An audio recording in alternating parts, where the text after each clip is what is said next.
Welcome to this fifth video in the City of Mandurah Waterwise Verge Program series. I'm Chris Lampard, your presenter of Mandurah Native Gardens.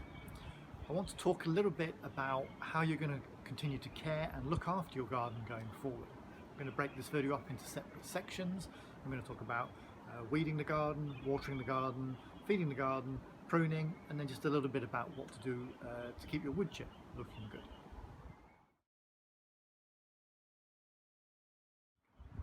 Weeding the garden. So you will get weeds. Woodchip helps keep weeds down, but it won't completely suppress them, and so you're going to need to do some ongoing maintenance. So the best thing with weeds is as soon as you seed them, get them out of the ground.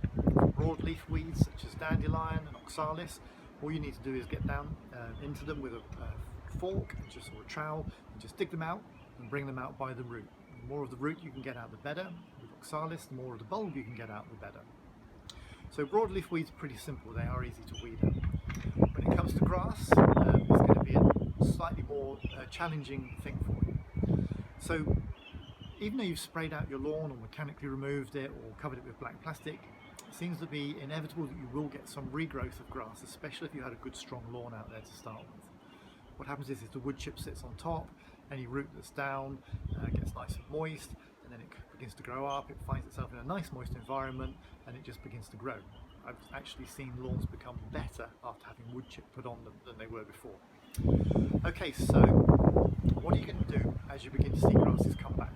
Basically, I think you've got two choices. One, you can spray, or two, you can try and dig them out. Now, in the past I've tended to spray, but what I find is that the verges I have been spraying to try and eliminate regrowth of grass, I keep spraying them. The spray just doesn't kill off all the root.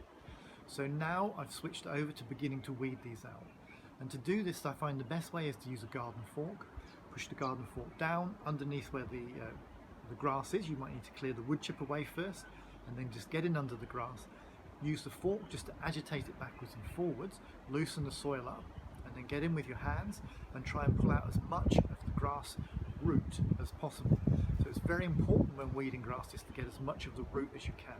And so if you loosen up the soil and follow a root, and then loosen it a bit more and follow the root, you sometimes find you can get really long runs of grass root out. It's time consuming, but it's also very satisfying. And so one of the problems I've got is regrowth of cooch. So I did spray this when I first started. I've sprayed it twice. I've since sprayed it 2 or 3 times in spot spraying, and I still have cooch. And the problem area with cooch is coming up through these ground covers. So do you want to come in close and have a look? So I'll put on here. So this shrub that I'm stood on is a pretty strong shrub, obviously. This is Acacia saligna. I'll put that in words on the video.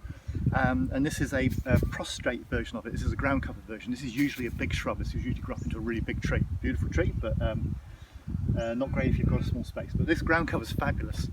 It will have a yellow flower when it flowers, but it's not in flower at the moment. So it should flower over the winter. But the problem I've got here is you can see cooch growing through. And so what I really want to do is get that cooch out. Now this isn't a situation where I can spray, because obviously if I start spraying here, I'd like to kill the shrub. So you see, if I lift up, and if you look under here, you can see that's where the cooch is. As you can see in there, I'm just going to try and get in with the fork and just try and, whoops. And then I'm going to try and get in underneath and try and get some of this cooch out. So in a situation where you can't spray, this is quite an effective way of dealing with the cooch. You can sort of get in with a fork, loosen up a bit, and then try and pull it out in chunks. Now you're never going to completely eliminate it, but what you are going to be able to do is knock it back. And that's the best thing you can really hope to do with a ground cover like this. And so this is why I emphasised back in the preparing your garden section, the more you can do to kill off the cooch early on, the better it is. And unfortunately, because I don't get to work on this garden regularly, I can't keep the cooch down very well. But in your own garden, you want to be on top of it. Anytime you see cooch come through, get in there, start weeding out. If you do that and stay on top of it, you won't get a problem, which I've got here, which is ingrown cooch. Okay, that's that. Thank you.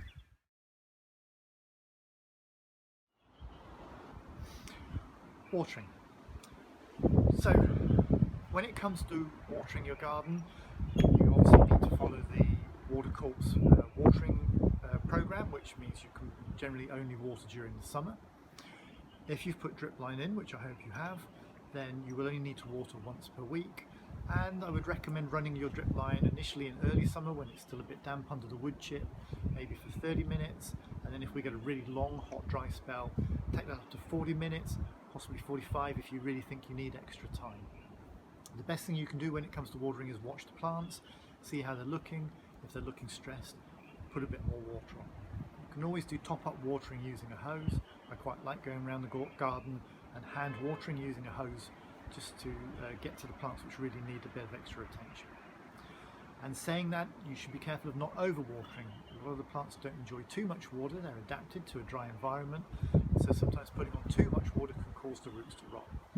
So as long as you run your drip system once a week, maybe for 30 or 40 minutes, everything should be fine. And then in the second year, so this would be the first year you'll be doing this, and in the second year you can begin to back off the watering. I wouldn't recommend turning the water straight off because I have seen that cause plants to die.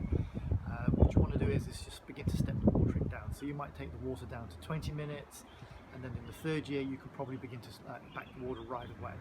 See how the verge goes. If it's looking stressed, put the water back on. But it's worth trying to reduce the amount of water you're putting on through the drip line as you go on. The other thing to say about watering as well is that your drip line is going to need to be checked at least once a year. When the watering season starts, you should put the line on and run it, check all the drippers are working. Hopefully you'll have put a flush valve in, a tap. You should open that up and let the line flush through. If you find any of the lines are blocked, you may need to replace those sections of drip line. You could try clearing them with a needle, but I'm not sure that works so well. So just see how the line's going and possibly consider replacing it if it needs that. Other than that, everything should be fine.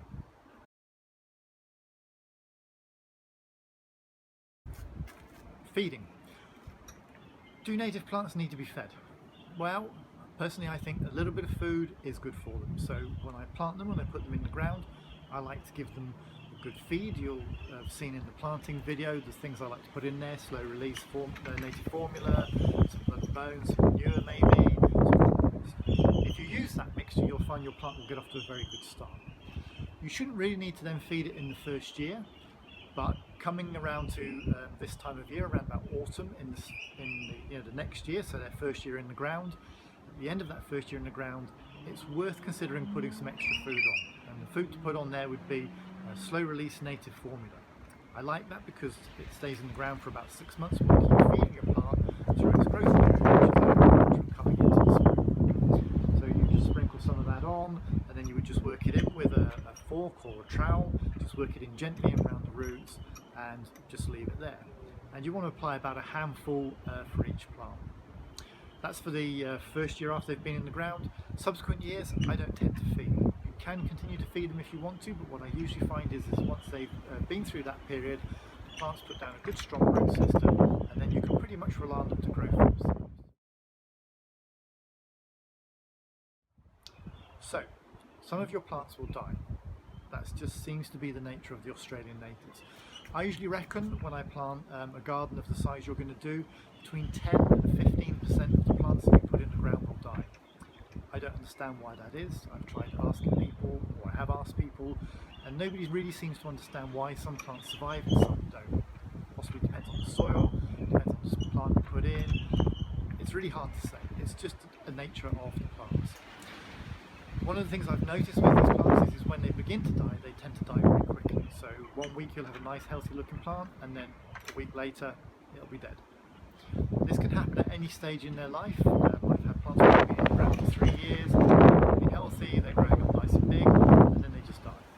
I never understand why that is, it just seems to be the nature of them. So just be ready for the fact that some of your plants will die, and the question is what to do when they die. Take them out, put something else in its place. Would you plant the same thing again? Sometimes I do that, sometimes not. I tend to think that it's okay to replant the same species in the same place. I might dig a different hole just in case there was some disease or bug that was in the planting spot. I might just move it slightly. But you could try the same species, or it might be an opportunity to try something else.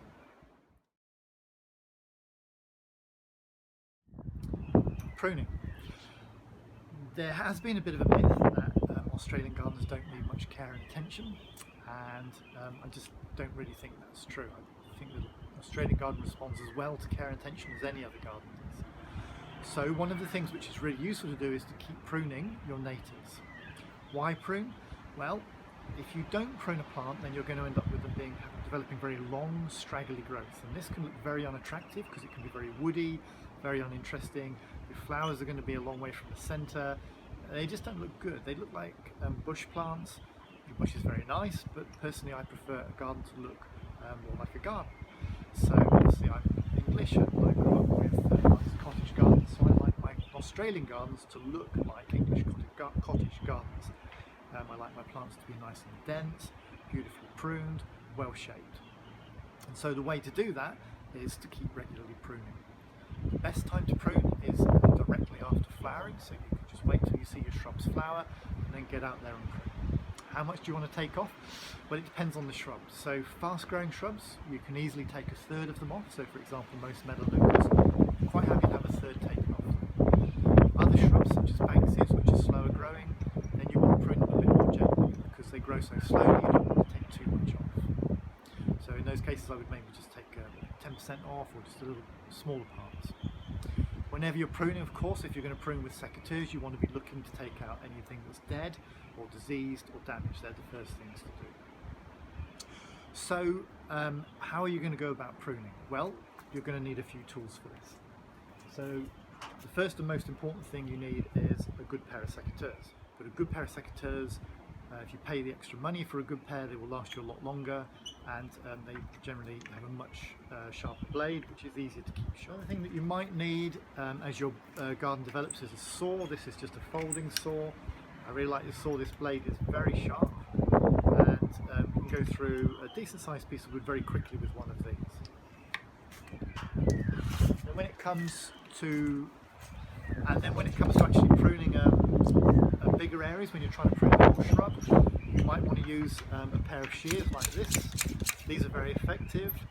Again, when I buy these, I tend to buy at the higher end of the market rather than the lower. I think they last longer and you get a better blade. One other hand cutting tool that might be useful is a pair of loppers like this. You can see there's a nice blade there and a nice hook here. This is good for taking out thicker branches. Surprising how much wood you can get through there, especially if you put a little turn on it as you cut. So you may need these, you may not. It depends how big your garden gets. And then the last thing I use regularly is one of these. This is obviously a hedge trimmer. This one's battery powered. These make pruning very fast and very easy. In a couple of minutes you can prune a small shrub just to put a nice shape on it very, very quickly. These are a little bit more expensive, but if you're going to be doing a lot of pruning, then I would recommend them. And I'm just going to do a bit of blatant plugging now. I am a gardener, I do look after natives, and pruning is one of the jobs I regularly do. So if you find yourself in a situation where you want help with your pruning, either getting the work done or advice on like how should I prune this, please feel free to contact. So I just wanted to give an example of pruning of a shrub. This is a Grevillea olivacea. I pruned this a couple of months ago. It was a bit big and straggly. You can see now it's developed a nice dense growth, and so a lot of fresh growth is coming through. You can see this is all fresh growth here, and so it was all cut back, so you can see for example down here this is a cut, and then you can see new growth has come from all around this cut, and so this is how the bush gets nice and dense. So you see there's another example, a cut there, it looks a bit rough, but you can see now the tree is the plant's throwing out fresh growth all around that, which causes a really nice dense habit. So this is why it's really worth pruning native shrubs.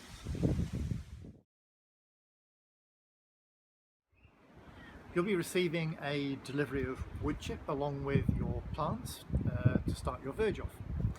The woodchip is exactly what it says. It's chipped native tree prunings, which have then been allowed to sit for around about a year. So this allows them just to compost a little bit, and you're going to be putting those straight onto your garden. You're going to be provided with enough wood chip to generally put them somewhere between 8 and 10 centimetres deep. So that's about this deep on the garden. This is a good depth. It will provide a nice layer of protection. It will keep weeds down, and most importantly what it will do is keep water retained below it, so it will stay nice and wet underneath the wood chip, dry on top. When you apply the wood chip, the best way to do it is to put your drip line down first. I usually like to put the plants in the ground as well and then apply the wood chip afterwards. Some people like to put a large flower pot or bucket over a plant when they're putting wood chip around it to stop the wood chip engulfing the plant. I don't worry too much about that. I generally drop my wood chip alongside it and then pull it in to the plant by hand. When you put the wood chip on, you don't want it to be right up against the plants. You just want to keep it away from them slightly so that the actual stem doesn't get too wet, because it can sometimes rot them. So just keep it away a little bit from the plant. And then the only other thing which you need to know is how to prepare the edges of your garden to stop the wood chip running off the garden into the row. And I'm going to show you that in the next segment, which is you need to cut in at the edges just to make a lip to stop the wood chip running away. So when it actually comes to putting out the wood chip, the best way to do that is to use a wheelbarrow and a fork. So a garden fork is best, or if you're lucky enough to own one of these, which is a broad fork, they're relatively inexpensive. One of these is about $60. These are incredibly good. You can pick up a very big load of wood chip with one of these very easily. One tool I would not recommend using for shifting wood chip is a shovel. A shovel is good for moving things like gravel. What I usually find is if you try and push a shovel into a pile of wood chip, it just catches on some wood chip, it's very uneven and jars.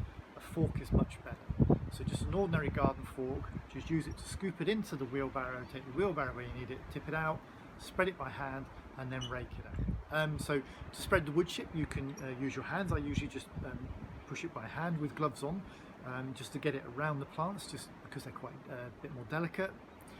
And then a nail rake, a standard sort of metal garden rake, is good for moving it around large areas. And then I've found this little trick, which is to then use a plastic leaf rake, just taken over the wood chip at the end. When you've spread it all, just use a plastic leaf rake just to kind of like go over the top of it, and that just seems to smooth it off and give you a nice flat surface. So will you ever need to top your wood chip up? Well, I usually find that the wood chip that you put down in the first year is good for 2 to 3 years. In that time it will begin to decompose and will begin to go into the ground. If you find you're getting bare patches appearing and you want to fill those back up, then you can easily just buy some more wood chip. You can usually buy chip by the metre cubed, about $20 to $30 per metre cubed, plus some form of delivery fee. I personally wouldn't recommend using the form of type of mulches which you can get from a garden centre or a landscape supply. I don't find them as good as the chipped tree prunings. If you need a source of chipped tree prunings, then please feel free to get in touch with me. I can put you in touch with the people who do that.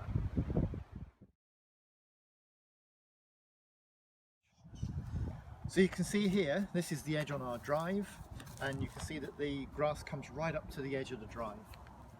If we were to lay the wood chip here, it would be constantly spilling out onto the drive, and that would be really inconvenient. So the way to deal with this is you're going to cut down here and take out all the way around the edge along all the road. You're going to cut in and just leave a step there. I'm going to show you how to do that now. So to do it, you need a good spade, and all you're going to do is just cut in at an angle like this. And you're just going to cut in a row.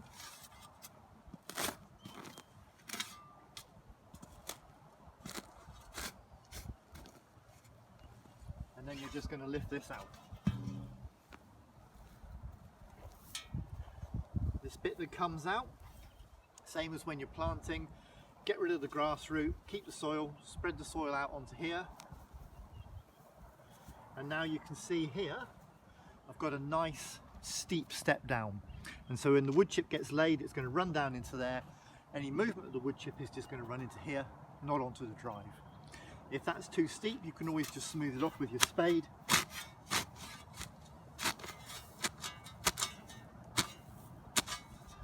And just smooth the step down like that. and that's all there is to it.